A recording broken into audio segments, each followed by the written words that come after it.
Apa nggak sekalian bahas RX series aja gitu langsung, Kang? Kayak RX 100, RX 115, sampai ke RX King? Sabar, bertahap ya. Bakal lebih bagus dan lebih masuk akal kalau pembahasannya kita buat berjenjang, supaya kalian paham perkembangan motor Yamaha dari era ke era itu kayak gimana. Soalnya kalau RX series itu baru mulai populer mulai tahun 80-an, Yamaha RD series ini sudah dikembangkan sejak 20 tahun sebelumnya. Yamaha RD series pertama kali populer bukan lewat motor produksi massal, tapi lewat motor balap. Faktanya Yamaha RD 48 yang pertama kali diperankan tahun 61, itu adalah motor pertama Yamaha yang ikut balapan GP, alias mbahnya, atau lebih tepatnya nenek moyang kali ya, YZR-M1 yang dipakai Rossi sekarang. Motor ini kemudian berevolusi menjadi RD56 dan RD05, motor juara dunia GP 250 yang sempat bikin Honda kalang kabut sampai harus riset mesin 6 silinder. RD series ini adalah mahakarya yang bikin Yamaha jadi garda terdepan soal pengembangan motor 2 tak di era 60-an. Mereka nggak perlu teknologi ajaib Jerman Timur kayak punya Suzuki, atau bikin pengakuan pakai motor 2 tak berkapasitas gede kayak Kawasaki H1 Mark III. Yamaha itu punya jalannya sendiri soal pengembangan 2 tak, dan jalannya itu ya lewat balapan. Ini yang membuat Yamaha jadi satu-satunya tim Jepang yang masih berkecimpung dalam pengembangan motor GP250 dan GP350 setelah perubahan regulasi yang ngeban motor eksotik kayak Honda 6 silinder, Yamaha V4 atau Suzuki Square Triple. Ya meskipun nggak secara factory sih. Pertama, ini ditujukan untuk mencari data pengembangan motor GP500 secara rahasia, plus pengembangan motor produksi massal untuk kelas 250 dan 350 cc. Tapi, bukan cuma Yamaha doang yang ngelirik kelas ini. Kawasaki juga pemain kawakan sejak era 60-an, dengan produk seperti A1 Samurai, A7 Avenger, yang pakai mesin 2 tak twin cylinder rotary valve. Nah, ketika masuk era 70-an, kelas ini penuh diisi oleh Kawasaki S-Series bermesin 3 silinder piston port, Suzuki GT Series yang pakai mesin twin dan triple, plus Honda CB dan CL Series yang tetap ngeyel pakai mesin 4 tak. Terus gimana caranya Yamaha bisa bersaing di kelas yang super padat kayak gitu? Ya, percaya nggak percaya, jawabannya adalah lewat program racing. Serius deh, saya nggak bercanda. Yamaha emang ambil pengembangan langsung dari TD3 250 dan TR3 350 production racer yang banyak banget dipakai tim privat. Kemudian dicopot dry clutch-nya, dirubah pengapiannya, dan tara, jadilah Yamaha RD 250 dan Yamaha RD 350. Ketika Yamaha TD dan TR berkembang menjadi TZ 250 dan TZ 350 yang jauh lebih advance, sisa teknologinya yang sudah nggak kepake, nah ini dilimpahin ke segmen motor produksi massal. Sebagai gambaran betapa miripnya motor massal Yamaha dengan motor production racer, Yamaha RD 350 yang berbasis TR3 itu punya power maksimum 39 horsepower. Cuma beda dikit dari versi balap 350 Toulen yang punya power sekitar 54 horsepower.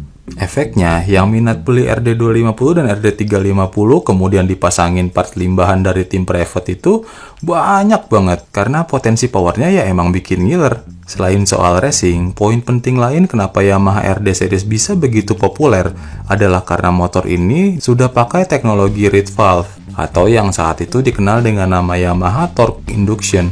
Atau kalau kalian tanya ke fans 2 tak lokal, ini sering disebut dengan nama membran.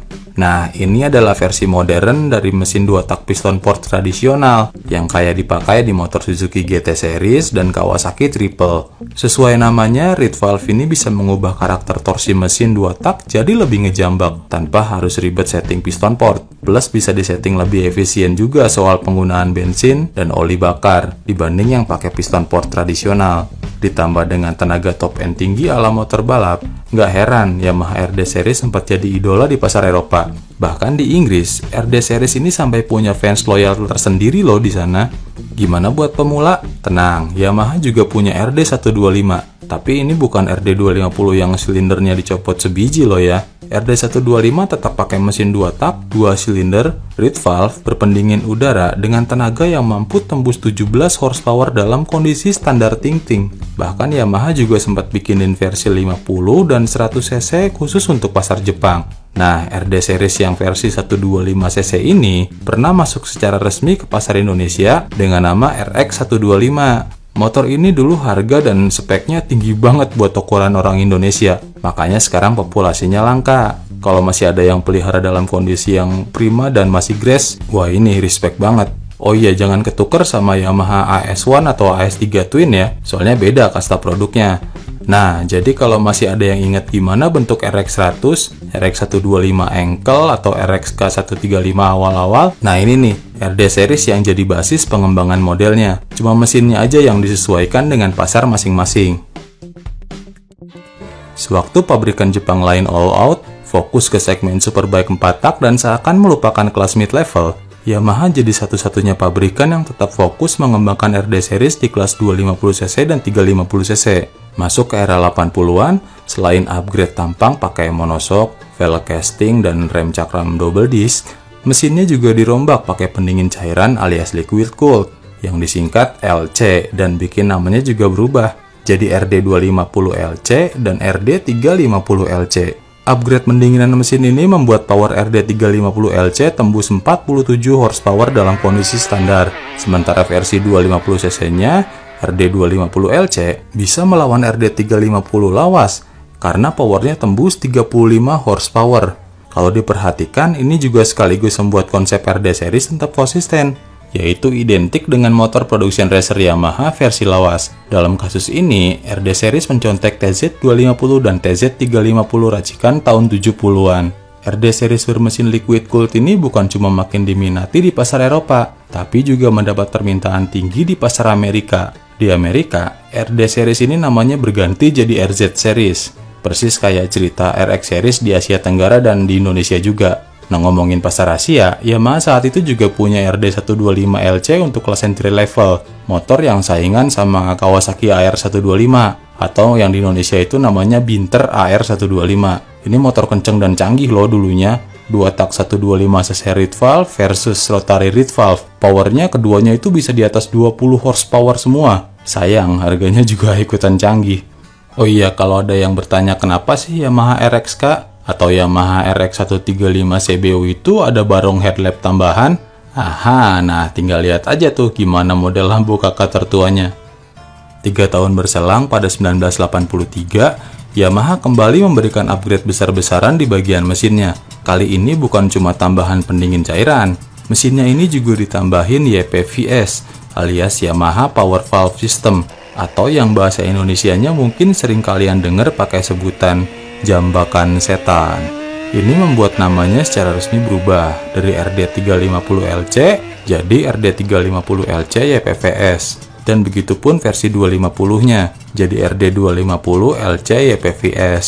Meskipun dipakai di era 80-an, tapi YPVS punya Yamaha ini kerjanya sudah full elektronik loh. Cara kerjanya, valve menutup sebagian port exhaust mulai dari 3000 rpm, kemudian membuka bertahap sedikit demi sedikit lewat servo dari 3000 sampai 6000 rpm. Kemudian begitu rpm-nya sampai di atas 6000, kebuka deh semua.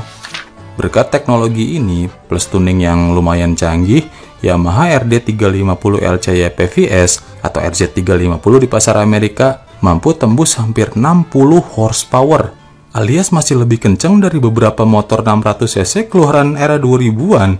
Ini adalah puncak pengembangan RD series, di mana Yamaha nggak cuma fokus ke development mesin doang, tapi juga garap total desainnya jadi kayak sport bike tulen lewat model RZ350R. Nah, ada yang nggak asing sama model desainnya? Ya, ini dia yang menginspirasi pengembangan duo Yamaha RXZ dan RZR yang datang ke Indonesia sekitar tahun 1985. Kalau RX King itu ditujukan sebagai motor andalan yang serba bisa, nah duo RXZ dan RZR ini ditujukan untuk level yang lebih premium, buat yang emang doyan aura racing yang kental, karena basisnya ya emang motor flagship Yamaha saat itu. Nah, ngomongin soal flagship, produk pengembangan terakhir dari RD series ini nggak kira-kira loh. Yap, level selanjutnya itu adalah RD500LC yang kemudian berkembang jadi RZV500R bermesin 2 tak V4 kayak punya ZR 500. Nah ini dia salah satu dari 3 trio race replika GP500 dari Jepang. Kalau Suzuki itu punya RG500 Gamma, Honda punya NS400, nah Yamaha punya motor flagship yang satu ini. Trio legend nih, keberadaannya langka banget di pasaran, karena RZV500R sendiri itu cuma dipasarkan secara resmi di pasar Jepang. Endingnya di penghujung era 80-an, Yamaha RD series ini pensiun, kemudian digantikan oleh penerusnya yang bahkan lebih gahar lagi secara performa. Tenang aja, penerusnya itu masih sama-sama 2 tak kok. Namanya adalah TZR series.